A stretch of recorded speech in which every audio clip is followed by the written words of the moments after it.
We cut childhood cancer research, funding for the national parks, SNAP benefits so the poorest Americans, mostly children, could eat.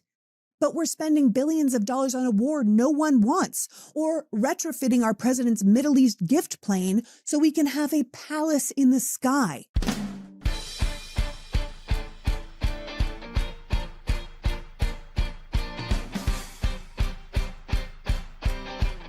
Hello, and welcome to the PoliticsGirl podcast. I'm your host, Lee McGowan. Let's get into it. So my family just got back from Italy. And by my family, I mean the three of us, my husband, myself, and my son. It was the first vacation we'd taken in 2 years, and it wasn't really a vacation so much as a trip. Our only child is going off to college in the fall, and we wanted to spend some quality time with him in a place where he might be inspired enough to not want to spend the majority of time on his phone. Now, looking back, I think we succeeded at this at about 60%. We definitely have a major problem with smartphones, not just my son and his generation, the first to have this kind of tech since childhood, but as a society, because looking around Europe in cafes and restaurants and major cultural monuments, far too many people are having a relationship with their screen rather than the world or people around them. This is something we absolutely have to address as a civilization pretty soon, and probably the reason the AI tech bros think they can intellectually rape the entirety of human work and effort just to sell it back to us at a profit. But the trip itself was spectacular. Despite the fact that we were both physically and emotionally removed from the United States, the news from home didn't stop. And traveling as Americans during a time like this comes with a lot of feelings. And if I am being entirely honest, quite a bit of shame. In fact, when people asked where we were from, I always said California. And I think that made it clear what we were saying. People got that. There are still a lot of positive feelings about many places in the United States. The world doesn't hate Americans. They are just justifiably reticent to trust us. And as we were traveling, we wanted to be sure we separated ourselves from those who think what we're doing right now is anything other than horrifying. Now, I'm not going to lie. It was a relief to be separated by an ocean from the drama that is the United States. It was useful to have that perspective, to be able to step back and see the forest for the trees, and selfishly take a break from all this shit. But at the end of the day, I'm still me, and my brain can't stop itself from seeing the big picture and trying to figure out what it all means. So I thought today I would take the time to share some of what I noticed while we were away and see if we can make any sense of it. First, it is difficult not to recognize that the United States is in real trouble. No matter what we're being told by our now mostly bought and paid for news sources, things are not going well for us, and the rest of the world can see that very clearly. Our allies are afraid for us, but they are also understandably afraid of us. What our leadership will do, what our erratic behavior might lead to, what our downfall will mean for them. America really is too big to fail. And yet the truth is, we are failing. We are, as authoritarian expert Timothy Snyder says, in the process of what he calls superpower suicide, where a world superpower is killing itself completely unnecessarily, and foreign observers, much like those of us who don't blindly support this administration at home, do not understand how we have allowed this to happen. Reading the news from an ocean away was very interesting because it gave distance that I don't normally have, and seeing it through outside eyes, we really look like fools, amateurs, with no sense of self-preservation, simply allowing these corrupt criminals to dismantle our nation and sell it for parts. People seem to feel really sorry for those of us who understand what's happening and fundamentally astonished by those who still support it.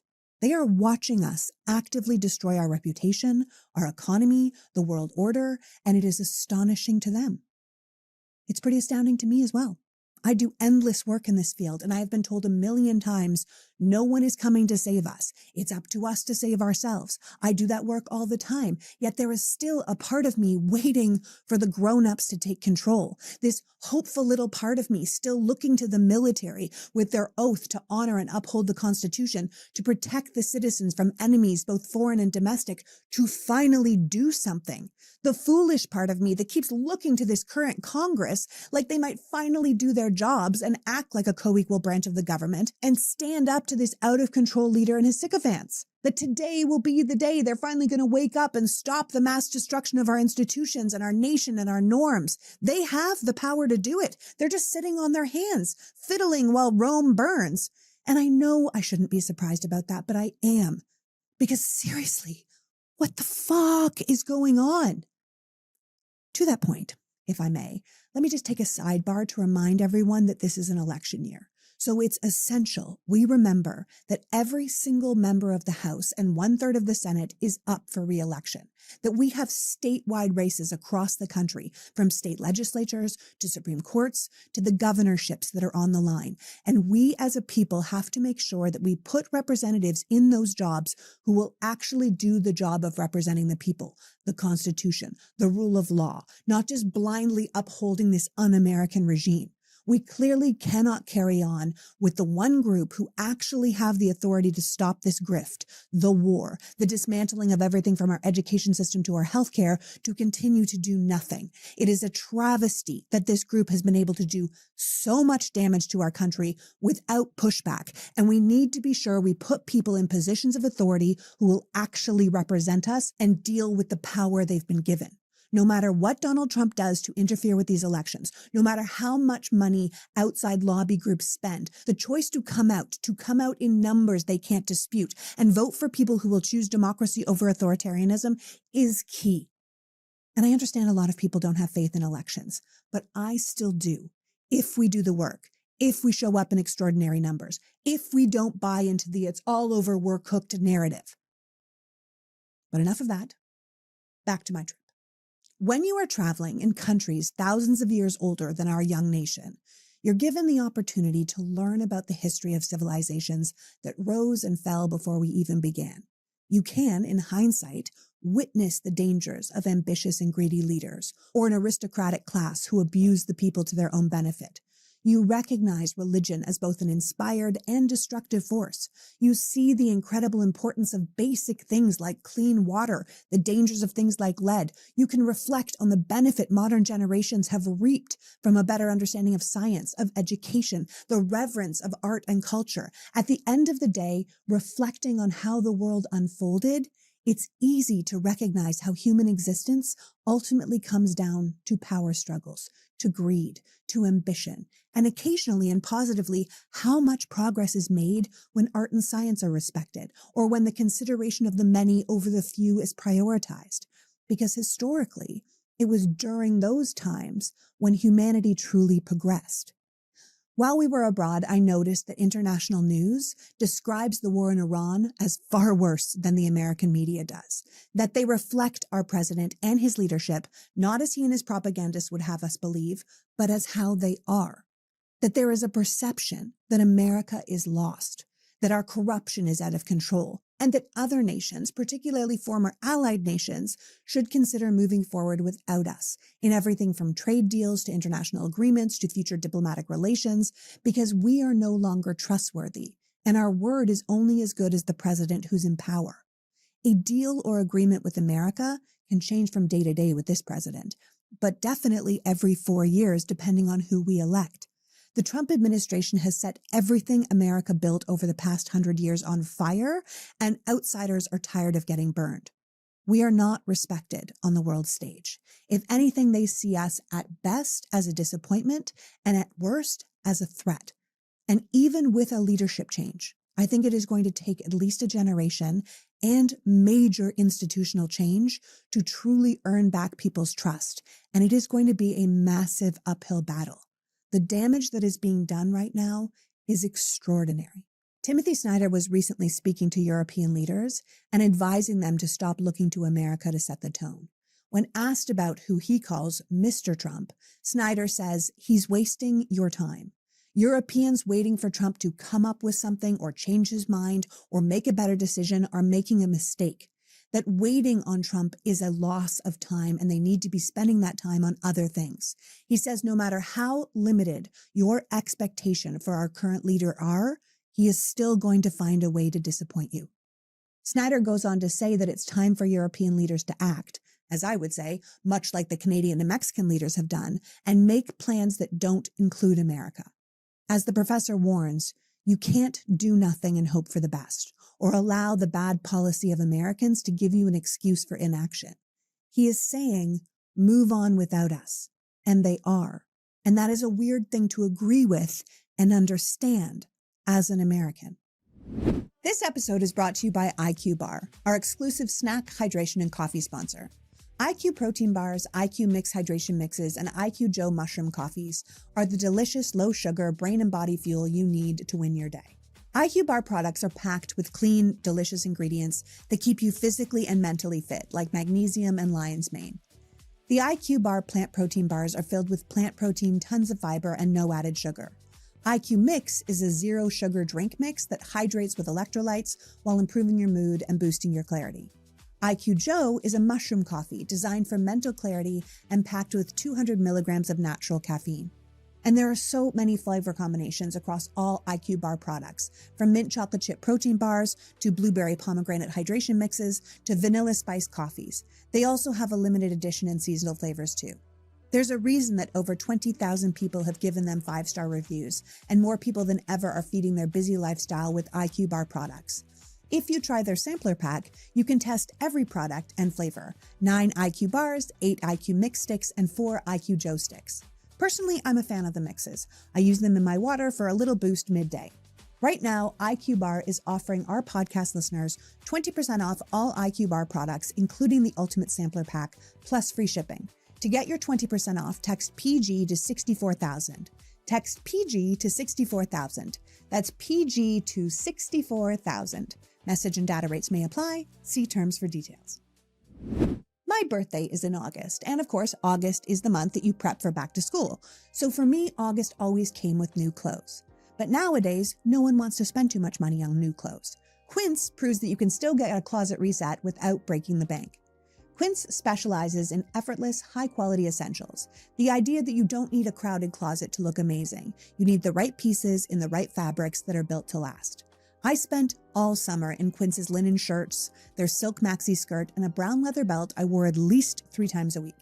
Everything at Quince is priced 50 to 80% less than similar brands. They work directly with ethical factories and cut out the middleman, so you pay for quality and not brand markup. And Quince doesn't just do clothes. They have everything from hotel quality bedding and bath to kitchen essentials to thoughtfully designed furniture.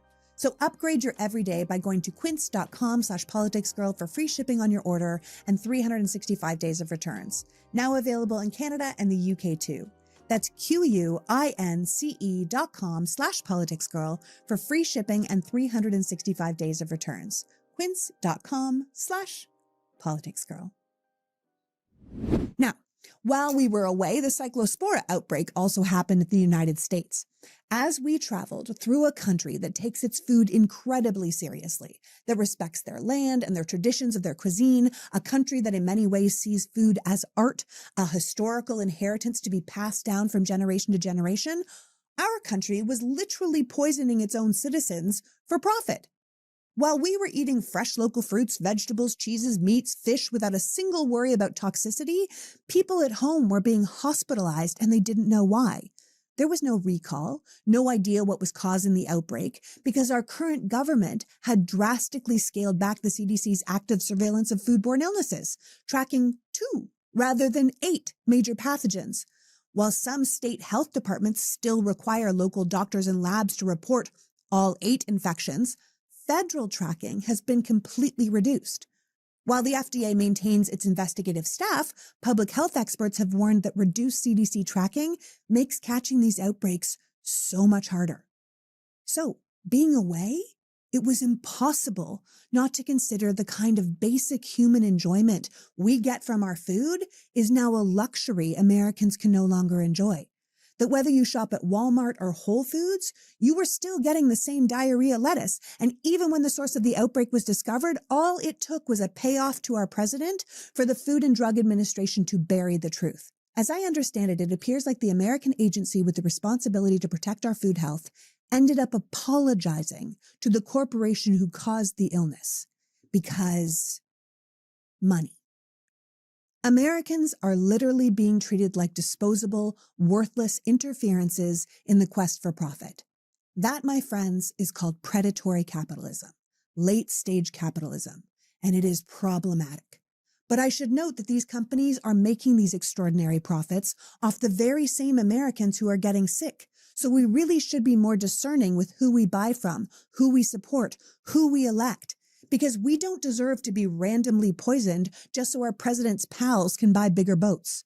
The problem is, America has allowed almost all of our food supply to be controlled by 8 corporations, thanks to corporate mergers, the softening of antitrust laws, and monopolies. Add to that our current government's continued removal of the regulations that keep us healthy and safe, and you end up with people sick and dying from what they eat in our country as the cost of doing business. Our food is filled with poison and carcinogen and feces and salmonella. It's one of the reasons the Maha movement found so many supporters. It's disgusting what we consider food in America. It's criminal what we allow corporations to get away with in the name of profit. And after you spend 3 to 7 hours a day enjoying delicious meals that won't make you sick or fat or bloated, you start to resent what we're doing over here. Not to mention our entire trip, there were just hundreds of people in the street enjoying meals with their friends and coffees at cafes and the camaraderie of sharing food and drink for hours. And you realize how much Americans are missing when it comes to one of the most basic pleasures in life. Do you know how often Americans eat standing up? In our cars, at our desks? How often we take our food to go? It's anathema to most Europeans.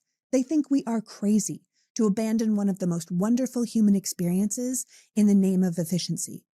And I cannot say they're wrong. Now that I'm back, I am genuinely afraid to eat out or buy most things from regular grocery stores. I spent 3 weeks not feeling like shit after every meal. I ate so well and so much, and I lost weight. I don't want to go back to how it was. Our family is now trying to do twice-a-week farmers market runs because we like to support local businesses, but also because it gives us the best chance of not getting sick. However, farmers markets are expensive and they are time-consuming and they are not available to all people. It shouldn't be such a struggle to find healthy, affordable food in the United States. Then you see a leader like Mayor Zohran Mamdani in New York opening city grocery stores with the food at a 30% discount. And he is getting all of this criticism like he's some kind of communist for wanting people to be able to afford to eat. We have lost the plot in this country. And before people lose their minds about city-owned grocery stores being some kind of slippery slope to socialism, I would like to remind them to check out our military commissaries. The American military has been using socialism extremely well for years, from lower insurance costs, affordable healthcare, student loans, and yes, affordable groceries and everything else that they can buy on the bases. American leaders have been making sure affordable food and housing are available to the military since the beginning. Why are these programs controversial for the rest of us? Oh yeah, because people might not join the military at the same numbers if they could get these socialist benefits anywhere else. The government knows these programs work. They're just gatekeeping them to keep recruitment up and demonizing them for the rest of us to keep the capitalist hamster wheel going. In fact, coming back to America, it was difficult not to be outraged at how little our government seems to care about making our lives better. In fact, every step the administration and their party is taking right now, from the data centers that will take our water to the healthcare they keep cutting, the environmental protections they continue to reverse, their lack of interest in our lives is just increasingly obvious. And speaking of lives, I got sick a couple of times when we were away because I have a chronic illness and I'm one of those people that happens to get sick a lot. And at one point, I thought I might have to go to the hospital. I was looking up how much it would cost to take an ambulance and get all the scans I was going to need. And it was going to be about €175.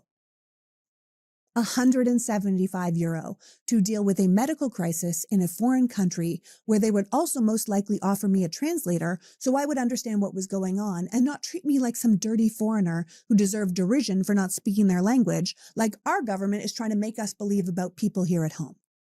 Now, it turns out I didn't have to go. I just laid in my bed for 36 hours and missed my 21st anniversary, but I recovered.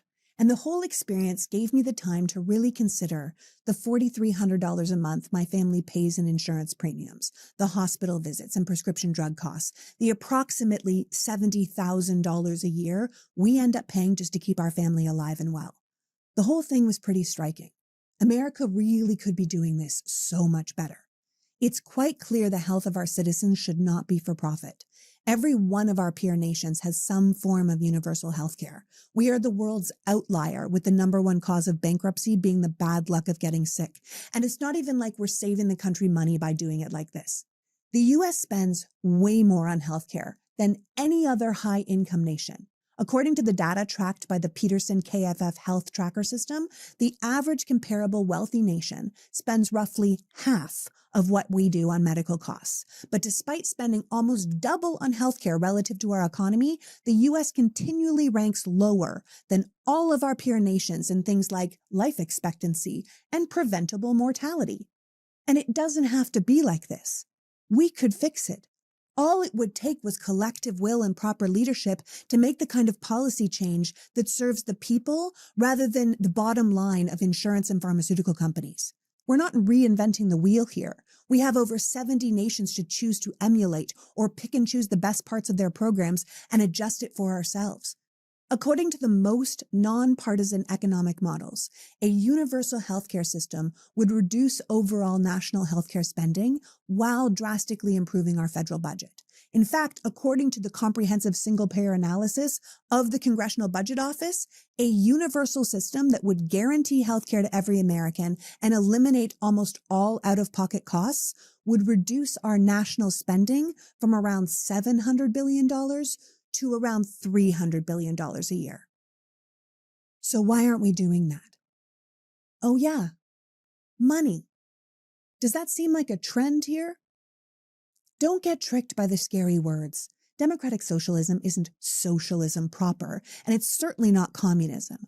I know there are extremists out there, but most of us who are inspired by democratic socialist ideas aren't hoping to eradicate prisons or open the borders. We're really just New Deal Democrats, FDR Democrats, people who think the government should be using our tax dollars to improve our lives, not making themselves richer. We know we could be taking better care of our citizens, improving our quality of life, and reducing our debt while doing it. Yes, it is going to require more in taxes from the ultra-rich, but we used to do that. Things really started a downward spiral when we stopped. As far as healthcare, a Yale study found that Medicare for All would save around 68,000 lives a year while reducing spending. Even a Koch family study reported that Medicare for All would save around $2 trillion over 10 years. Imagine if our country prioritized the well-being of our people rather than the yearly bonuses of a handful of corporate CEOs. And we could also reduce the debt and deficit at the same time. Maybe our emergency hospital visits could be $175. Wouldn't that be nice? Now, we are trying to cook a lot more for ourselves these days, but that doesn't mean we don't still have days where we don't have the time. Sometimes we just need good quality, ready-to-prepare meals, which is why I like Cook Unity. Cook Unity is the first chef-led meal delivery service that makes your meals in small batches inside local micro kitchens across the US, not in factories, so every dish arrives at your home with the kind of freshness you would get at a restaurant. We're talking meals from Michelin star chefs, James Beard Award winners, and Food Network stars. The meals arrive fresh and never frozen, can be refrigerated for up to 7 days, and the food tastes like someone just made it for you because someone did, sometimes that morning. Cook Unity uses real culinary talent in real kitchens. This isn't just chefs slapping their name on a factory product. This is chefs actually doing the cooking. The menu is constantly updated and there are hundreds of dishes to choose from. They have over 10 different dietary preferences, from low sodium and GLP-1 to gluten-free and pescatarian, and over 25 global cuisines. You name it, they probably have it. So test what happens when real award-winning chefs make fresh, small-batched meals just for you. Go to cookunity.com/politicsgirl or enter the code PoliticsGirl before checkout to get 50% off your first order. That's 50% off your first order by using the code PoliticsGirl or going to cookunity.com/politicsgirl. I was watching something the other day, I can't for the life of me remember what it was, and one of the hosts on the show said they look better this summer because they're using Jones Road Miracle Balm, and the rest of the co-hosts were like, yes, yes, it's the best, except the first person who said it was a guy, and I thought that was awesome. Because don't we all want to look better? To have enhanced skin without spending a ton of time getting ready? Most of us just want that effortless, natural look. And if that's you, then Jones Road Miracle Balm is exactly right for you. It can be used as a highlighter, a bronzer, a blush, a lip tint. It is the ultimate no-fuss multitasker. We're talking about simplifying a routine without sacrificing how your skin looks. We're talking about traveling without having to cram an entire makeup bag into your overnight suitcase. This is great for drop-off as we go back to school and you want to look a little less ridiculous in the morning or coming out of a workout class. It's a great post-beach, post-shower look, so you just appear sun-kissed and effortless and not made up. And the best part of Jones Road Beauty is that all of their products are actually good for your skin. No phthalates, sulfates, petroleum, PEGs, EDTAs or BPAs, just all those acronyms. They don't have them. Each one is packed with skin-loving ingredients that nourish your skin. It just looks and feels natural, like you're not wearing makeup at all. Jones Road Beauty is a modern-day makeup that's clean, strategic, and multifunctional for effortless routines. And for a limited time, our listeners are going to get a free full-size mascara on their first purchase when they use the code PoliticsGirl at checkout. Just head to jonesroadbeauty.com and use the code PoliticsGirl at checkout. And after you purchase, they're going to ask where you heard about them. So please support the show and tell them that we sent you. Our trip also reminded me of how young our nation truly is. While we were out there looking at buildings that were 2,000 years old, cultures that had been doing things twice as long as our country had existed, the first time I stood in the Forum as a teenager, I remember looking at the ruins of this once great civilization, one with an active government, a successful military, running water, aqueducts, police, entertainment, and I just wondered how it could have all just become crumbled stone. But being there in person, it's hard to ignore how poor leadership and the power grabs of religion and greed can ultimately destroy something incredible. And it's hard not to see the parallels between the great empires that were and what America is doing now. I will say the world is far more global than the current American government would have us believe. While we're busy demonizing immigrants and locking people in concentration camps and shooting citizens in the street, all while building a growing infrastructure to monitor the daily movements of every single person who lives in the land of the free, I just spent 3 weeks interacting with hundreds of different cultures and languages. And yes, of course, there are stereotypes for a reason. Not everyone is nice. The Italians we spoke to pretty much hate tourists because, on a whole, we're quite rude, which is why they're so surprised when those of us who aren't rude are there. They're kind to us. Those of us who make an attempt to speak their language or don't insist that our cultural norms should usurp theirs. Yes, other cultures have their own racist and cultural biases. There is a nationalism to where we were that you can't ignore, but it doesn't come with the same arrogance we show here. There's a lot of we're number one, but it feels far less country-based and more about regional or local pride. Like, our balsamic is the best in the world. The noodles we serve here in Bologna are superior to the ones they have in Rome. Our basilica is the best basilica because blah, blah, blah, whatever. It's competitive, sure, but it feels more good-spirited. Like I said, there is definitely still racism, and certain countries really do not seem to like each other very much. But in America, we are confident in our superiority in a way that I don't see from many other nations, except maybe Israel or China, maybe Russia. In our case, what is it that's actually so great about the United States right now? We don't take care of our people. Arguably, we haven't for years. Our citizens, with few exceptions, waver between exhausted and disappointed and numb. Everything is harder than it should be. We work too many hours with too few benefits. The majority of people can't afford the housing they need. Food is, as I said earlier, questionable, but also expensive. Our homelessness is out of control. Our mental health is weak. The gun thing is obviously a major problem unique only to us. In fact, the pursuit of happiness in the land of the free sounds like a fantasy to most people in 2026. And while our government could be spending our money to improve so many of those issues, this group is busy gilding horses with gold leaf and building ballrooms we will never set foot in and buying 250 Escalades because our president wants his motorcade to look sharp.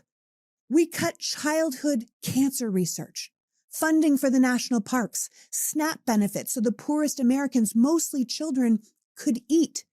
But we're spending billions of dollars on a war no one wants, or retrofitting our president's Middle East gift plane so we can have a palace in the sky.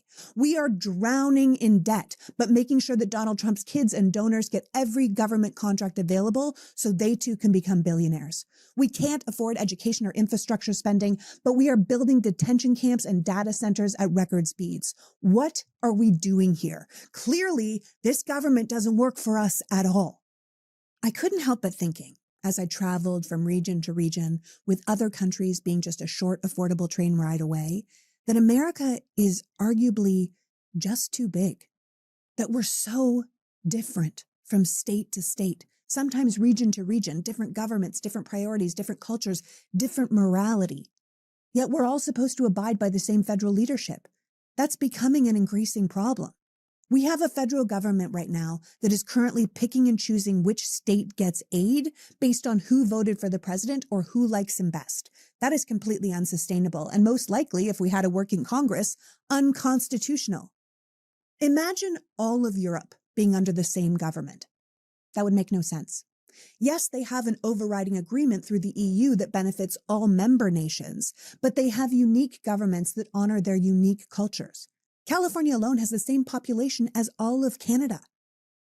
Maybe we need to rethink this. Unless America gets serious about abolishing the Electoral College so every citizen's vote matters, whether that's Republicans in California or Democrats in Mississippi, we can actually have our vote count and be counted. Unless we expand the number of members in Congress so we have reasonable district sizes to actually represent the people, unless we abandon the Senate filibuster and make senators answerable to their voters rather than their party again, we're not really being represented in a way where our voice actually matters. We're just being ruled by a minority that can pay to rig elections and districts and silence voices that don't conform with the status quo, and that's not serving us.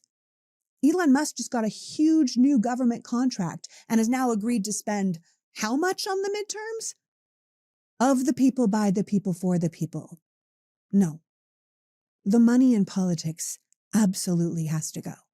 These days, we could even question if American citizens have the benefit of being protected by federal law enforcement or the military.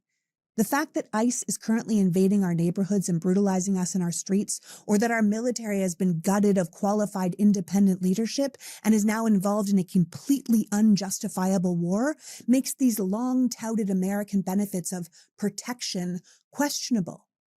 These days, patriotism only seems to go one way. We had the Winter Olympics this year, and our president personally attacked American athletes who wouldn't publicly praise him or his leadership. As a democratic citizen, our president keeps calling us trash and traitors and human garbage. We just had the World Cup, and the Republican Party kept saying without evidence that Democrats wanted it to fail and that its success was such a disappointment to Democrats. What were they talking about? Watching the Scottish live it up in Boston, or people loving California or Texas, the joy we saw in New York and New Jersey and Atlanta, Miami, it was fabulous. In fact, I think it was actually pretty wonderful for the world to descend on us and show everyone that we aren't the hellscape we appear to be, that there are so many Americans who are nice and kind and fun. I think it was good for Americans to see that too. But let us not pretend that the people having a ball in America were in white nationalist MAGA country. The world was enjoying their time in big, liberal cities, places run by Democrats, multicultural, open-minded, progressive places with lots of culture where people aren't hostile to foreigners. The places the world fell in love with were the same places our president and the Republicans call shitholes and war zones and cesspools and wastelands, the same cities they send ICE to and refuse to help with federal aid. We invited the world into our home, and they loved the places they saw. The same places our current federal government hates, and yet they bragged about the success. The hypocrisy is staggering. We are such a divided nation. Again, we're at war for no reason that anyone can really articulate, but our no new war president is telling us that the $1 billion a day cost is why the country can't afford healthcare or education or child or elderly care, as if he didn't cut all of those programs before he started the war. If we can't fix how we elect our leaders, if the majority of the country wants something like a higher minimum wage or common sense gun legislation, but we can never get it, if our rights change from state to state, then maybe we are just too big to be governed. And perhaps we should consider splitting up into regions, West America, the Eastern Seaboard, the Deep South, the Midwest. Texas and Florida can be their own countries if they want, but certain states shouldn't have to continue to fund other ones. Our government should be accountable to the people in their regions in the way they are not now. 330 million people is a lot of people.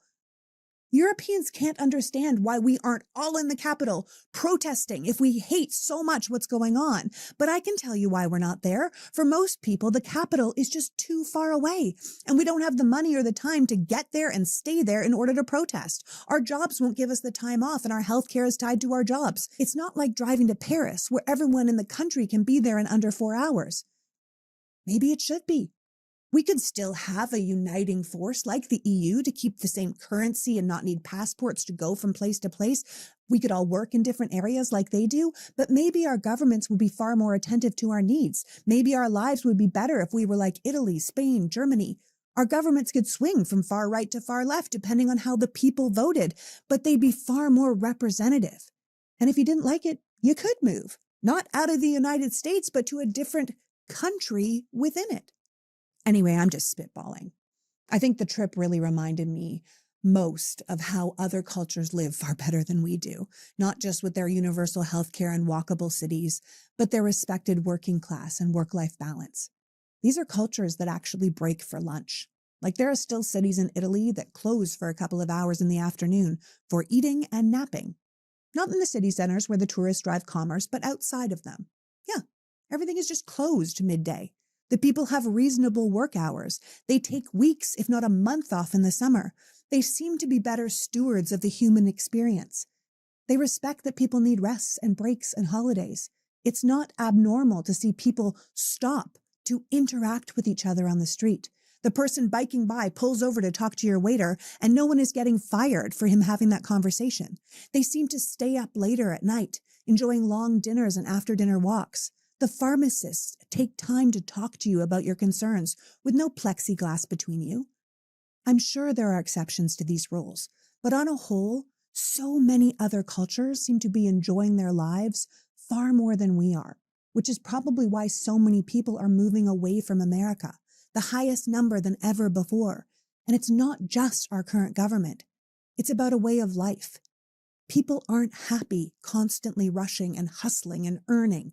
They're not happy not seeing their kids or worrying about being shot in regular places. They want an existence that respects life before commerce. In these other cultures, community still matters. It's not just dog-eat-dog hyper-individualism, and it's not hard to see that that is better.